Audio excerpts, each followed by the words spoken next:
Descarga Cultura. .unam.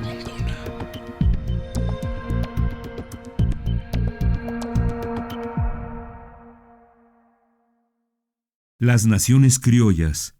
Programa grabado por Carlos Fuentes para Radio UNAM en 1985, para la serie Hispanoamérica, una querella de familia. El Domingo de Ramos de 1776, una muchedumbre violenta atacó la residencia del marqués de Esquilache, ministro en la corte del rey de España, el Borbón Carlos III. El marqués, quien era italiano de nacimiento, había sido juzgado culpable de un decreto prohibiendo el uso del chambergo y la capa en Madrid, porque estas prendas ayudaban a los criminales a atacar y escapar impunemente. En vez, se animaba a los madrileños a ponerse el descifrable sombrero de 3 picos. Este ataque contra el tradicional sentido dramático del madrileño, que acaso perturbó a los amantes más que a los criminales, era parte de la campaña modernizadora del rey Carlos, cuya intención era arrancar a España de su vieja letargia habsburga, iniciada con la derrota de la Invencible Armada y terminada con el reino estéril de Carlos II, el hechizado.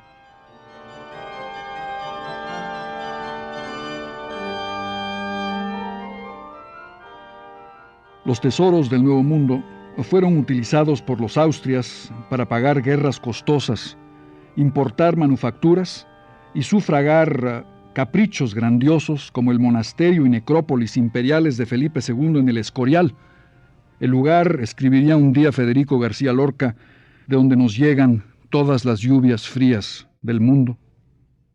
Privada de sus banqueros, administradores, ministros, embajadores, recaudadores de impuestos y prestamistas judíos y árabes, España generó una burocracia legal incompetente, heredera formal de la tradición romana del derecho escrito y la legitimación imperial. Su incompetencia, como suele suceder, era hábilmente disfrazada por su infinita capacidad de intriga. El fracaso de la Invencible Armada demostró la incapacidad de España para jugar el papel dominante en el escenario mundial o siquiera europeo. La rápida decadencia política española, prácticamente concomitante con su apogeo, abrió el largo periodo de rivalidades nacionales europeas: España, Inglaterra, Francia, Austria, Rusia y, al cabo, Alemania, Italia, los Estados Unidos. Ni las ambiciones de Luis XIV, ni las de Bonaparte, ni las del Kaiser Guillermo pudieron interrumpir este largo equilibrio de las hegemonías iniciado por la decadencia de España. Solo la guerra iniciada por Hitler lo rompió a favor de un bipolarismo que es a la vez rivalidad mortal y con dominio a expensas del resto de Europa, las Américas, Asia y África. La América Latina, el antiguo imperio trissecular de España en el Nuevo Mundo, es parte de esta historia, de esta prolongada lucha por la independencia política y por la identidad cultural.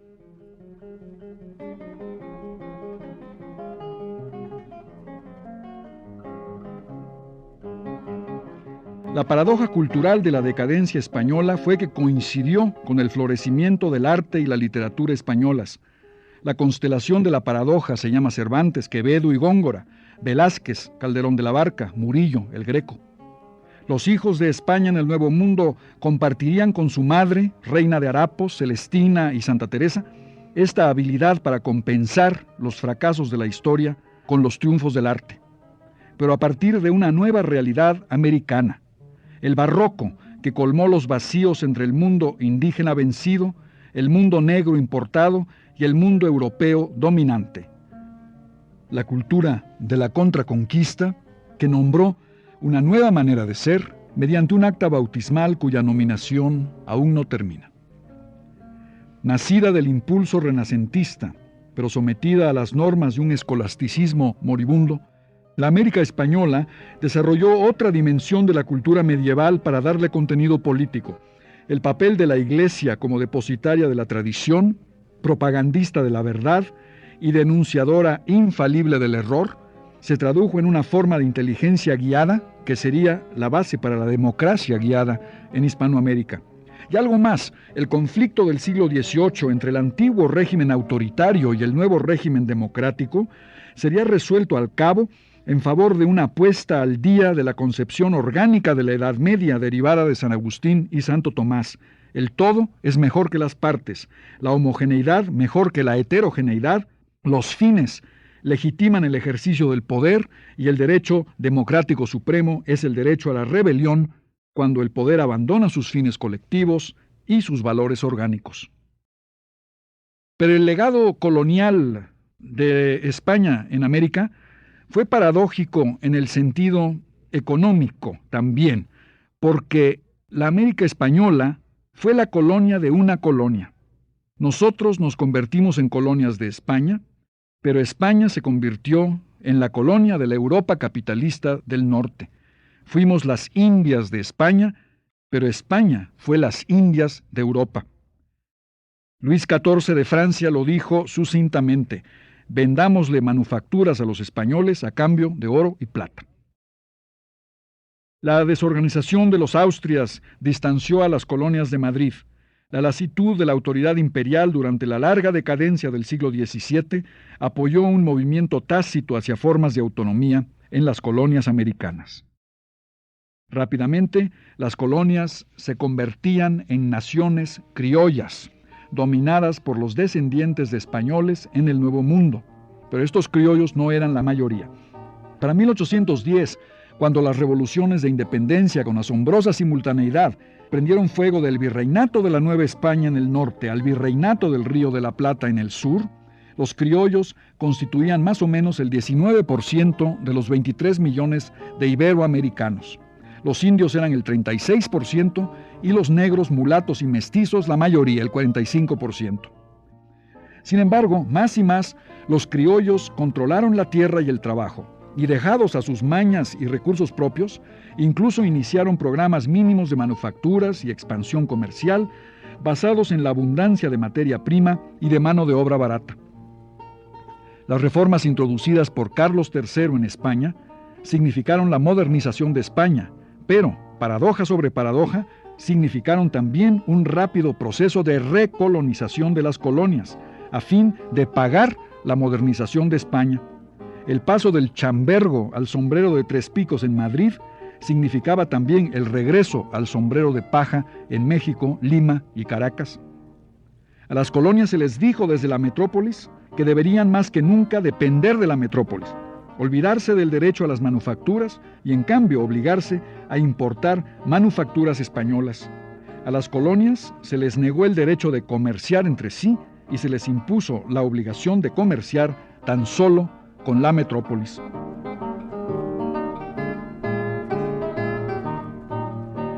Esta nueva política fue brutalmente aplicada por los virreyes.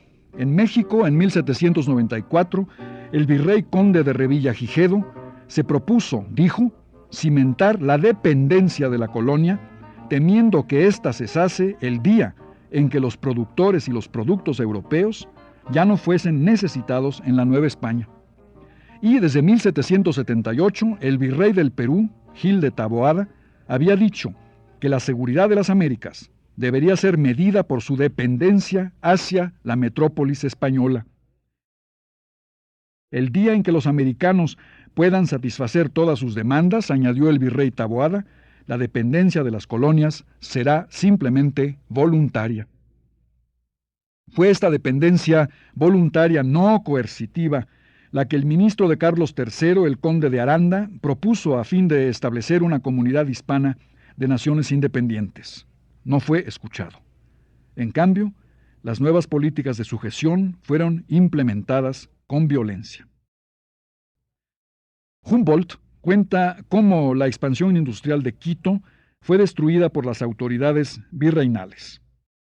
En Quito, por primera vez en la historia económica de la hispanidad, se producían textiles en vez de importarlos. Al destruir a estas industrias, España trató a sus colonias como Europa había tratado siempre a España. Este ejemplo de la capacidad del imperio español para hacerse daño a sí mismo desdeñaba la aportación de la sociedad hispanoamericana emergente.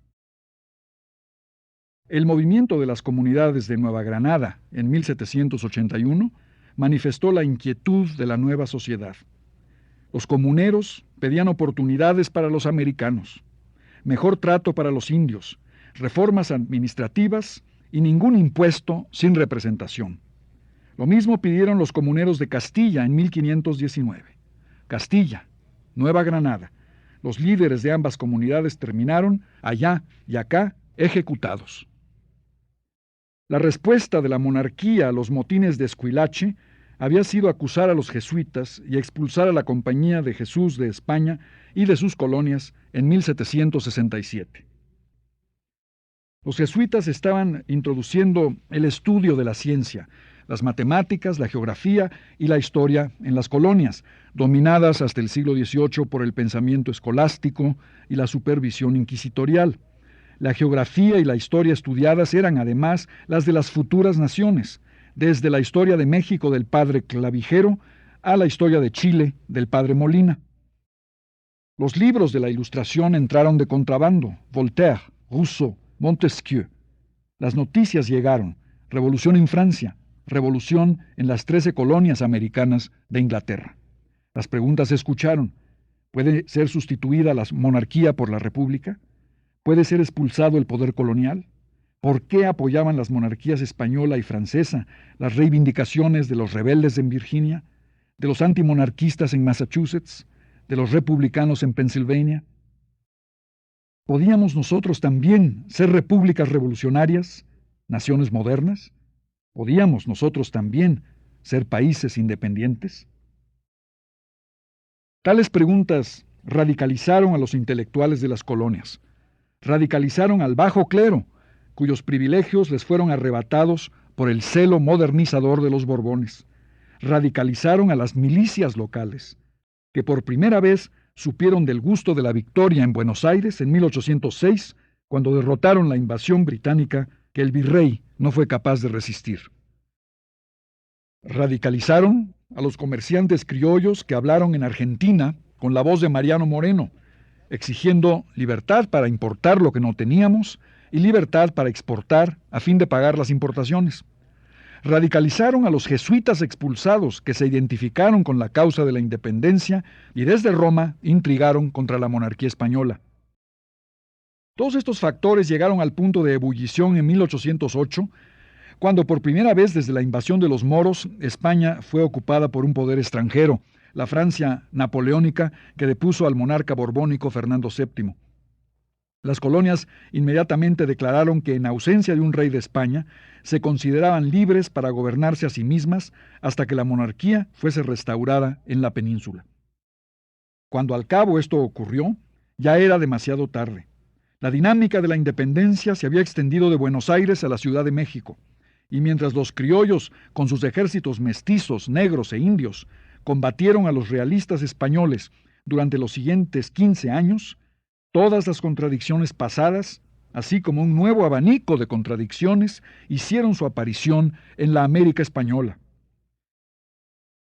A la vez que retuvimos los traumáticos eventos de la conquista y la colonización, la utopía perdida, la memoria de un mito original y una cultura desesperadamente barroca y sincrética, ahora añadimos conflicto sobre conflicto.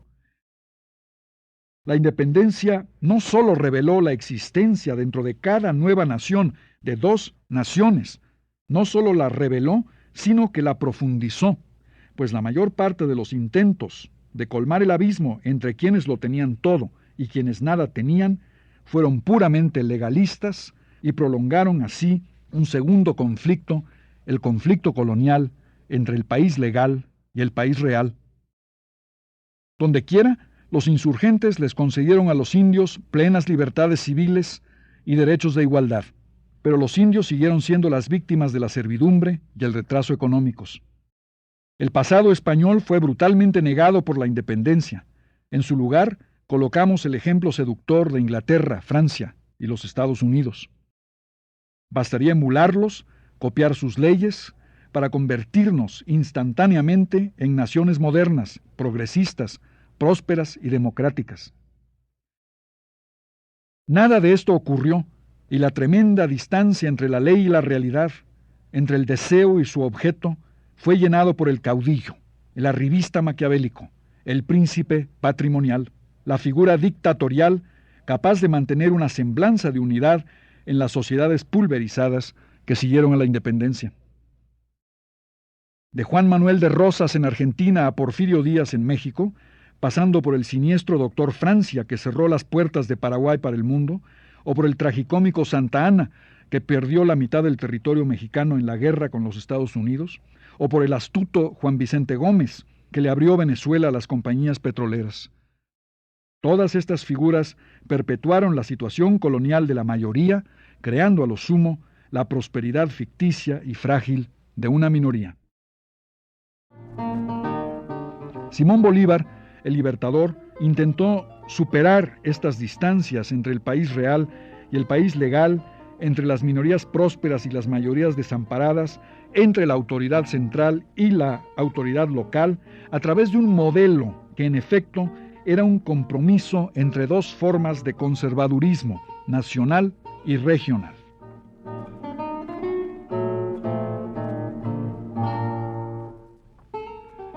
Pueblos tan jóvenes e inocentes, dijo Bolívar en el Manifiesto de Cartagena, no pueden tener una democracia instantánea. ¿Qué propuso Bolívar en vez? Un compromiso basado en un poder ejecutivo fuerte que en efecto establecería un Estado centralista y conservador. Bolívar veía la necesidad de obtener un equilibrio entre la tiranía y la anarquía. Idealizó al presidente como el sol que da nueva vida al universo.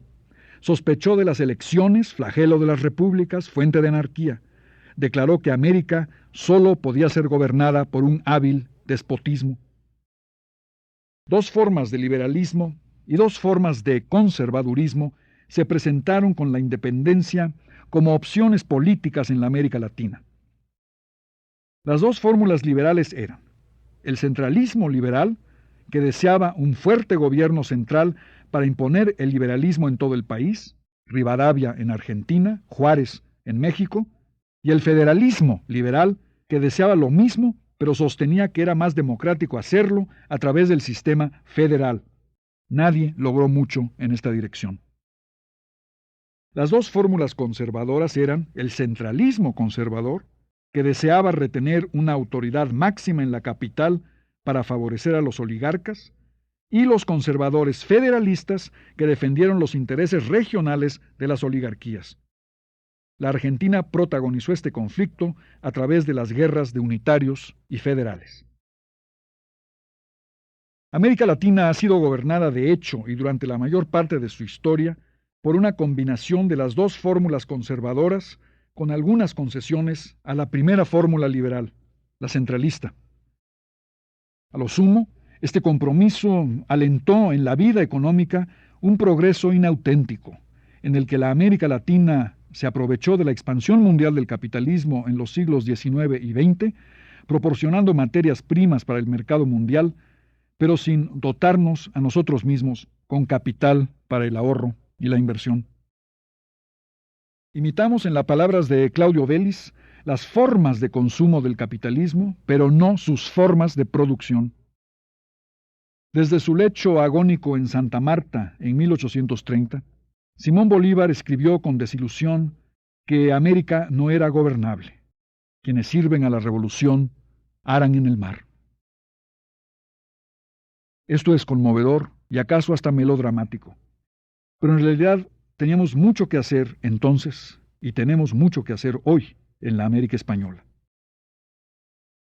Podemos comprender todos los factores negativos de nuestra historia, el peso de las autocracias indígenas y del imperialismo español, las estructuras coloniales, la injusticia económica y la trampa jurídica. Pero no hay determinismo alguno en todo ello. Hicimos nuestra historia y podemos cambiarla. País real contra país legal, autoridad central contra autoridad local. Dos naciones, el ejército como árbitro del poder, economías orientadas a servir a unos cuantos, incrementando la dependencia del extranjero. Todo esto es cierto aunque no es bueno, pero nada nos dice que es eterno. Las revoluciones de independencia de la América Latina dejaron un profundo residuo de nacionalismo en nuestros países. Puede alegarse que ello contribuyó a dividirnos aún más, pero también puede discutirse que gracias al nacionalismo hemos podido mantener una identidad mínima que ha propiciado la continuidad de nuestra cultura y nos ha ayudado a defendernos de presiones extranjeras. Del poeta épico de la conquista de Chile, Alonso de Ercilla, al moderno poeta de la reconquista de América, Pablo Neruda, de la estatuaria barroca del escultor brasileño de la colonia, Alejandrinho, a las figuras cósmicas del pintor mexicano contemporáneo, Rufino Tamayo, de las tradiciones míticas orales de la selva y la montaña, a los mitos narrativos modernos de Jorge Luis Borges y Gabriel García Márquez, la cultura latinoamericana ha mantenido una vitalidad ininterrumpida. Esta continuidad está en contraste brutal con las rupturas y fracasos de nuestra historia política. Pero tanto la unidad de nuestra civilización como la balcanización de nuestra política nos desafían a crear un modelo de progreso propio. No una imitación extralógica de las formas occidentales, sino un modelo crítico nuestro, propio de nuestra cultura, que es europea, india, negra y mestiza. Un proyecto nacido de nuestras necesidades y experiencias. Este modelo ha intentado manifestarse a través del nacionalismo y de la revolución, ambas formas extremas de afirmación histórica. Pero a fin de cambiar a nuestras sociedades, sin sacrificar su unidad profunda, estas formas de la afirmación y la violencia deben escuchar las exigencias de la continuidad cultural. Todos estos problemas se encarnaron en maneras y grados diversos en las repúblicas independientes, nacidas del ocaso del Imperio Español en América. Quiero escoger a una de ellas, la República de Chile, para darle un contenido más palpable a esta reflexión en torno a nuestro origen, nuestro destino y la querella de cuya resolución dependerá que demos destino a nuestra originalidad, pero también originalidad a nuestro destino.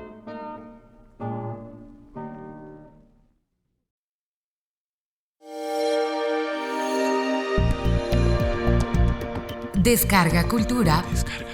.unam